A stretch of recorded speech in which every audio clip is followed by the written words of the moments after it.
Tenez, celui-là c'est pour vous, très bonne journée. Tenez mon ami, celui-là c'est pour vous, bonne journée. Tenez, celui-là c'est pour vous, bonne journée.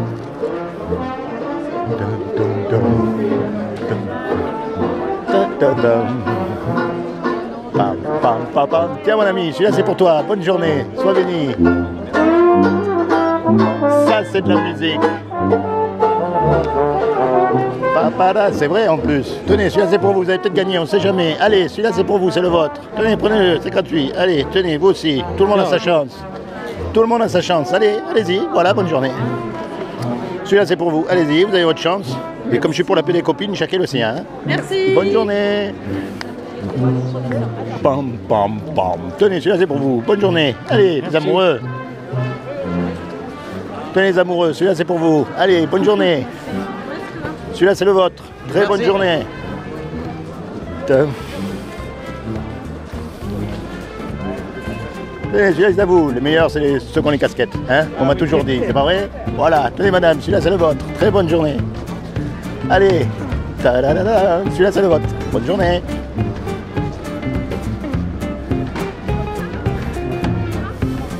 Oula, il y en a un, il est au paradis. Hein. Vous avez un peu tenez, celui-là c'est pour vous et moi je suis pour l'appeler les copains, pas de jaloux. Voilà, chacun le sien. Bonne journée.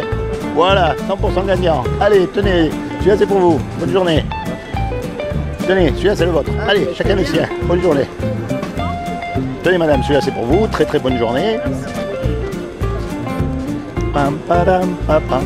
Tenez, celui-là c'est le vôtre. Très bonne journée. Ah ben voilà, tiens, comme ça c'est pour la maison. Allez, tenez, vous avez le vôtre aussi. Chacun le sien. Bonne journée. Hop, tenez, vous n'avez pas eu le vôtre. Maintenant vous l'avez. Voilà, allez, tenez, celui-là c'est pour vous. Chacun sa chance. Tenez. Bonjour madame, tenez, celui-là c'est pour vous. Allez, on y va. Allez, qui c'est? Bonne journée. Tenez madame, celui-là c'est pour vous. Bonne journée. Ok. C'est jamais, hein, vous pouvez gagner. Hein. C'est ça le truc. Tenez, celui-là c'est pour vous. Bonne journée. Tenez, bonjour madame, c'est pour vous. Bonne journée. Bonjour mademoiselle, excusez-moi de vous déranger, je m'appelle Laurent et je fais des petites vidéos pour savoir un peu ce qu'ils pensent les gens. Bonjour, vous allez bien? Voilà, donc je fais des petites vidéos parce qu'aujourd'hui on nous parle de plein de choses, de la pluie, du beau temps, de la guerre, des grèves, il y a une chose dont on ne nous parle jamais, c'est qu'un jour ou l'autre on va mourir tous les quatre. Oui, non, mais est-ce que vous y avez déjà pensé? Alors je sais, vous êtes jeune, vous avez toute la vie devant vous, mais on ne sait pas quand on meurt. Bah oui, c'est ça. On peut mourir dans 5 minutes. Alors à votre avis, qu'est-ce qui se passe après? Est-ce que vous avez déjà une idée? Est-ce que vous avez une croyance, une religion, quelque chose? Moi je sais que mes croyances, je suis musulmane, je sais que si le jour où je partirai, je sais qu'il y aura peut-être une autre vie. D'accord. Plus belle. Ok. Et vous? Moi je pense qu'on se réincarne dans quelque chose d'autre en fait. D'accord. Notre âme elle voyage de corps en corps, de chose en chose, que je peux être, après ma mort, je peux être un dauphin ou un âne ou un autre enfant. Ou un âne. Hey, vous savez qu'un âne, c'est pas bête, hein, contrairement à ce qu'on croit. Et puis le lait d'ânesse, c'est le meilleur lait. Hein. Et vous, qu'est-ce que vous croyez? Vous avez jamais pensé? Si, mais je laisse le temps faire et je me ferai mon avis toute seule. D'accord. Alors en fait, quand on meurt, on va être jugé. Et on va être jugé par rapport au bien ou au mal qu'on a fait. Donc la question à se poser, c'est de savoir comment est-ce qu'on sait si on fait du bien ou du mal. Ouais, ça c'est vrai, je me suis jamais posé la question. Mais alors comment est-ce qu'on sait? Quand on sait qu'on fait quelque chose de mal, je pense qu'on le sait au fond de nous. Eh oui, parce que notre conscience, elle nous parle. Elle nous parle, elle nous dit c'est pas bien ce que tu fais, alors que quand tu fais une bonne action, ta conscience elle parle, elle dit c'est bien ce que tu fais. Eh oui, non mais il y a des gens, à force de faire des trucs mauvaises et de ne pas écouter leur conscience, après leur conscience, elle se tait. Vous voyez, il y a une loi qui nous indique si on fait quelque chose de bien ou si on fait quelque chose de pas bien, c'est les 10 commandements. Et les 10 commandements, ils disent, par exemple, tu ne mentiras pas. Est-ce que vous avez déjà menti? Et attention, je ne vous juge pas parce que moi j'ai menti et comme je suis plus vieux que vous, j'ai dû mentir plus que... Menti pour des choses débiles, mais aussi pour protéger des personnes. Mais ça s'appelle quand même un mensonge. Oui. Bah oui. Alors comment on appelle quelqu'un qui ment? Un menteur. Un menteur. Est-ce que vous avez déjà pris quelque chose qui n'est pas à vous? Peu importe la valeur, hein. Ça peut être n'importe quoi. Télécharger une musique illégalement. Je pense qu'on l'a tous fait, ça. Eh ben, un film. Et c'est bien ce que vous dites, je pense qu'on a tous fait. Vous allez voir pourquoi. Est-ce que vous avez déjà convoité quelque chose qui n'est pas à vous? Toute notre société est basée sur la convoitise. Ouais. Il suffit de regarder la publicité. On a toujours envie de quelque chose d'autre. Voyez? Ça nous attire. Est-ce que vous avez déjà convoité une personne du sexe opposé? Vous n'avez jamais eu une attirance envers un garçon ou quelque chose comme ça? C'est obligé, tout le monde, c'est naturel. Si, mais Vous avez remarqué c'est pas mon délire. un petit garçon? Non, mais c'est pas une... Regardez un petit garçon ou une petite fille. On n'est pas obligé à lui apprendre à faire des bêtises. C'est inné, c'est tout seul. Par contre, allez essayer à lui apprendre à faire du bien. À dire oui maman, à obéir, à prêter ses jouets. Oui, mais vous avez remarqué comme c'est dur. Par contre, les bêtises, ça, c'est naturel. Vous voyez, c'est un peu comme quand on conduit une voiture. On conduit une voiture, la vitesse est limitée à 130. Mais tout le monde roule à 150. Donc on dit comme tout le monde, on suit le flot, pas de problème. On est des moutons. Mais tout d'un coup, non, mais tout d'un coup, on entend la sirène de la police. Qu'est-ce qui se passe? Là, on ne dit plus comme tout le monde. On s'assure d'être à la bonne vitesse parce que si c'est pour nous la police, on va devoir payer une amende. Eh bien, c'est pareil avec la loi morale, avec les 10 commandements. Tout le monde a menti. Tout le monde a volé. Il n'y en a pas un qui est mieux que l'autre. Et c'est pour ça qu'elle est fantastique, cette loi. Parce qu'en fait, on ne peut pas se juger les uns les autres. Parce qu'on est tous pareils, on est tous coupables. Donc le jour où on meurt, on va être jugé par rapport à cette loi-là. Et si on est jugé par rapport à cette loi-là et qu'on est déclaré coupable, ben Dieu il va être obligé d'appliquer sa sentence. Et sa sentence, c'est l'enfer pour l'éternité. Et ça, on préfère ne pas en parler, on préfère ne pas y croire parce que ça nous arrange, mais c'est une réalité. Alors quoi faire? Faire le bien. Mais on ne peut pas parce qu'on a déjà fait le mal, on a déjà menti. Voyez, maintenant je vais vous dire une chose. Si on arrête de faire le mal et on fait plus de bien que de mal. Alors, on va retranscrire ça sur la loi humaine. Imaginez, on fait une attaque à main armée tous les 4. Voilà. Non, mais imaginez, on fait une grosse bêtise, on passe de... Voilà, et puis pendant 20 ans, on fait que du bien. Qu'est-ce que va dire le juge? Est-ce que le juge va dire « Ah ben c'est bien, vous avez fait du bien, donc j'oublie le mal que vous avez fait » ou il va dire Là, c'est un gros truc. Eh oui, c'est un gros truc. C'est un truc énorme. « Vous croyez en Dieu? Vous croyez en Dieu? Vous croyez en Dieu? Pourquoi vous ne croyez pas en Dieu? Sans indiscrétion. » Bah, je sais pas, je l'ai pas vu. Enfin, je sais pas si vraiment il existe ou pas, quoi. Alors, je vais vous montrer. Donnez-moi un objet, n'importe lequel. Donnez-moi votre téléphone. N'ayez pas peur, je cours pas vite. Regardez ce téléphone. Ouais. La preuve même qu'il y a quelqu'un qui a fait le téléphone. Il est dans le téléphone lui-même. Imaginez, je vous dise, ce téléphone, il s'est fait tout seul. Vous allez me rire au nez. La preuve même qu'il y a un créateur, c'est dans la création. Puisqu'il y a un dessin, il y a forcément un dessinateur. La création de la Terre, elle vient pas toute seule. Et là, regardez autour de vous, la précision des étoiles, la précision de la nature. Vous vous rendez compte, vous prenez un plant de tomate ici, il ne pousse pas dans le nord. Les animaux, notre corps humain, les yeux, le sang, le système respiratoire, le système reproductif, toutes ces choses, c'est tellement parfait qu'il y a forcément un créateur, un dessinateur, et c'est lui qu'on appelle Dieu. Maintenant, le piège, c'est qu'on mélange souvent avec la religion. Et les religions, en général, le problème, c'est que c'est une caricature. Les hommes ont utilisé la religion pour dominer sur d'autres hommes. C'est malheureux, mais c'est comme ça. Les hommes ont toujours tout gâché. Ils ont gâché la nature, ils ont même gâché Dieu. C'est dans leur nature. Mais que Dieu existe, qu'il y a un créateur, c'est l'évidence même, puisqu'on est là, puisqu'il y a une création. D'accord? Maintenant, ce Dieu, il a fait des lois. La loi de la pesanteur, elle existe. La loi de l'aérodynamique, elle existe. Pour qu'il y ait des lois, il faut qu'il y ait une intelligence derrière. Une loi, elle ne peut pas se faire toute seule. Voyez? Donc il y a un Dieu, c'est obligé. Et ce Dieu-là qui a fait ces lois-là et qui a fait cette loi morale-là, il est tellement parfait, il est tellement saint, il est tellement au-dessus de nous qu'on ne peut pas l'atteindre parce qu'un petit mensonge pour lui, il ne peut pas le voir. Et puis même nous, vous savez, dans notre société, on accepte des choses. Mais vous allez dans d'autres sociétés, ils ne vont pas accepter. C'est pas la même chose. Voyez, donc notre morale, elle est toujours en dents de scie, parce qu'elle évolue. Mais celle de Dieu, elle n'évolue pas. Un mensonge, ça suffit pour être séparé de lui à tout jamais. Un petit vol, mais un vol, ça peut être une bêtise. Il ne peut pas voir, parce qu'il est saint, il est parfait. Imaginez l'intelligence pour créer tout ça. Ça nous dépasse. Maintenant, ce Dieu-là, quand on va se retrouver devant lui, on va être confronté à cette loi morale. Et il va y avoir Satan aussi, parce que Satan existe, et il va dire, hé, tous les quatre là, ils ont menti, ils ont volé, ils ont désobéi à leurs parents, parce que ça je ne vous ai pas demandé, mais... hein? Donc tu es obligé de les condamner. Et Dieu ne va pas pouvoir dire non. Seulement, Dieu nous aime, parce que c'est lui qui nous a fait. Un créateur, il aime sa création. Un musicien, il aime sa musique. Une dame qui fait un bon plat, elle aime son plat. Un artiste, il aime ce qu'il crée. Donc Dieu nous aime puisqu'il nous a fait. Et il ne veut pas nous condamner. Malgré qu'on soit coupable, il ne veut pas nous condamner.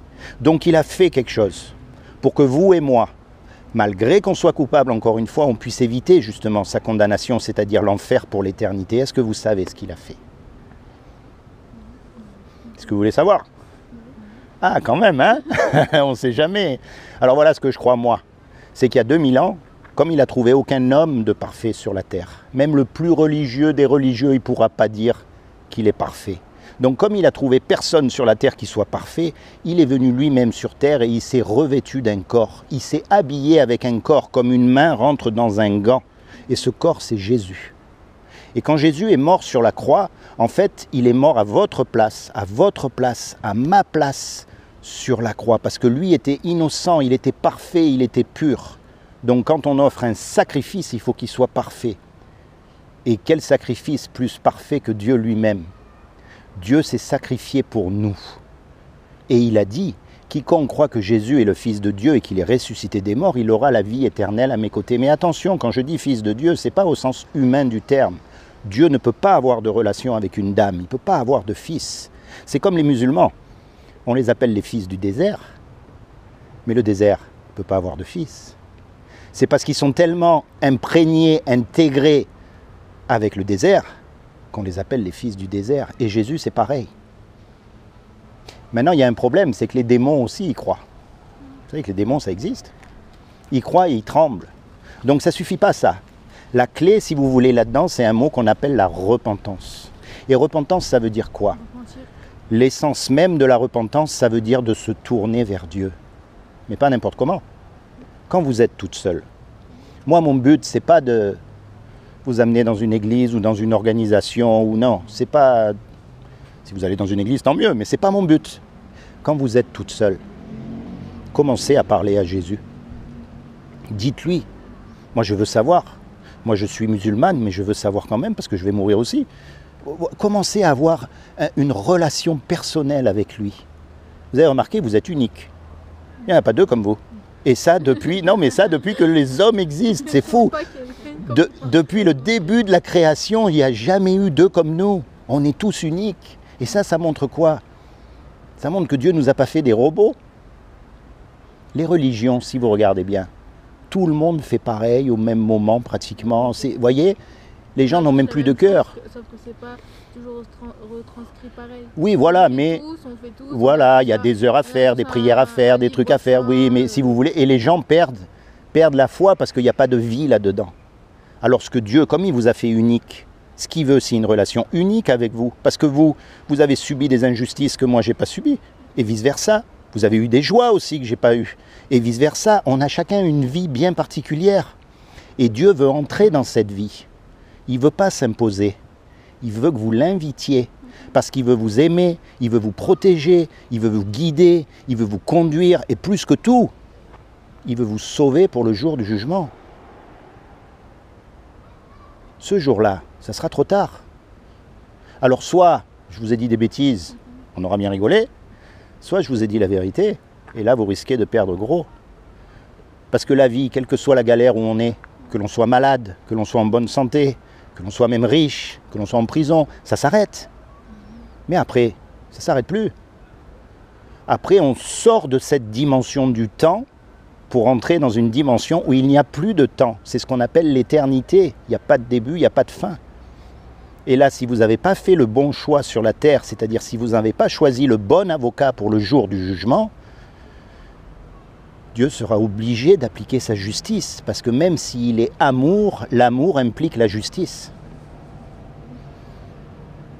Donc on appelle Jésus sauveur. Pourquoi? Parce qu'il nous a sauvés de la condamnation en mourant pour nous sur la croix. Et Seigneur parce que quelqu'un qui vous sauve, vous allez être reconnaissante. Donc forcément, quand il va vous demander quelque chose, vous allez le faire. Alors quand, par exemple, vous savez très bien qu'il faut obéir aux parents, eh bien, vous allez le faire parce que vous allez dire, attends, Jésus, il est mort pour moi sur la croix pour toutes les bêtises que j'ai faites. J'ai envie de mentir parce que je n'ai pas le choix. Mais il me demande de ne pas le faire. Eh bien, je vais le faire quand même. Tant pis ce que ça me coûte. Mais lui, il est mort pour moi. Vous voyez ce que je veux dire? C'est ça la marche dans la foi. C'est aussi simple que ça. C'est une relation personnelle. Vous lui parlez. Vous avez une Bible à la maison? Moi j'ai du Coran. Et vous avez une Bible vous aussi? Non, vous n'avez pas de Bible, vous n'avez rien. Hein? Vous n'arrivez pas à croire en Dieu? C'est dans ma... Je sais pas, Dites. je suis née comme ça, enfin, je sais pas. Ma mère elle s'est fait baptiser, etc. Mais ça n'a jamais été dans... Ouais, après moi je pense Oui, que mais moi certains aussi, qui sont... Oui, mais moi c'est pareil, je suis baptisé. Mais vous avez choisi d'être baptisé, non? Non, Vous étiez moi, bébé? Je suis pas baptisée, c'est Ah. ça, mais ma mère elle a eu les valeurs de la religion, etc. Et j'ai pas... Ben, vous- Elle m'a dit tu veux croire ou quoi ou pas. Oui, elle vous a pas inculqué quoi, C'est les ça. trucs. Ben, parce que si vous voulez, Jésus c'est l'inverse de la religion. Si vous connaissez l'histoire de Jésus, comme tout le monde, qui c'est qui l'a mis sur la croix? C'est les religieux de l'époque. Et aujourd'hui, qui c'est qui nous dégoûte de Dieu? Quelles que soient les religions, faut être honnête, c'est les religieux d'aujourd'hui. Parce qu'on voit leur hypocrisie. On est d'accord? Voyez? Rien n'a changé sous le soleil. C'est marqué dans la Bible, il n'y a rien de nouveau. L'homme, c'est toujours le même. Ils ont tué Jésus parce que justement, il leur a dit, attendez, bande d'hypocrites, vous vous faites passer pour des gens bien de l'extérieur, vous avez des beaux habits, vous priez comme il faut, mais au-dedans, vous êtes des pourritures. C'est les mots qu'il a employés. Et il n'avait pas tort. Et aujourd'hui, c'est pareil, que vous ayez chez les musulmans, chez les catholiques, n'importe quelle religion. Vous avez des gens sincères aussi, d'accord? Mais les autorités, je parle moi, ceux qui dirigent, ceux qui dominent, eux, ils ne sont pas propres. Parce qu'ils savent. Et puis, il y a beaucoup d'argent là-dedans. Donc, partout où il y a de l'argent, ce n'est pas très bon. Encore une fois, ce que je vous encourage, moi, ce n'est pas juste de prendre pour argent comptant ce que je vous ai dit. Mais on ne sait pas quand on va mourir. Donc, quand vous êtes toute seule, parlez à Jésus, dites-lui, je veux savoir. Je ne comprends pas. J'y crois pas. Dites-lui, pourquoi moi? Voilà, commencez à lui parler. Tout ce qui vous arrive, vous partagez avec lui. Vous lui dites, Jésus, et vous verrez. D'accord? Après moi je pense surtout que il y a des gens en grandissant, ils n'ont pas spécialement eu de... Comment dire, genre ils n'ont pas suivi les choses, du coup maintenant c'est énorme, c'est comme si c'était normal. Mais par exemple moi je sais que moi j'ai grandi dans une famille qui est religieuse, qui est pieuse, qui fait tout.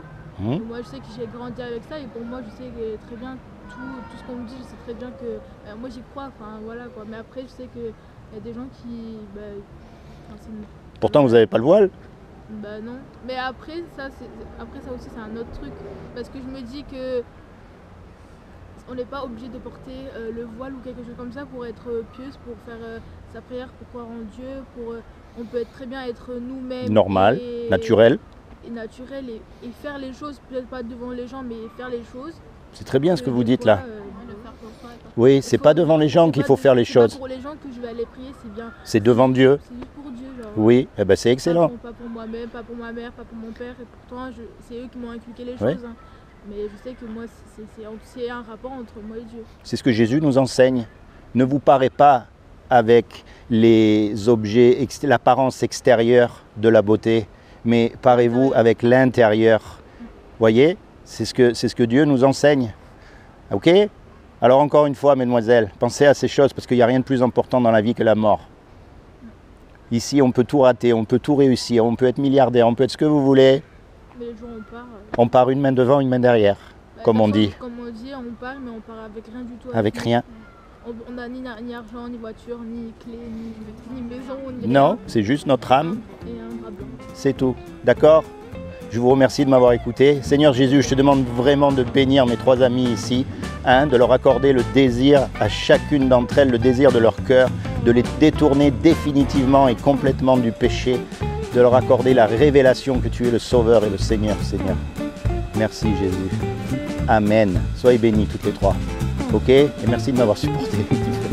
Soyez bénis. Au revoir.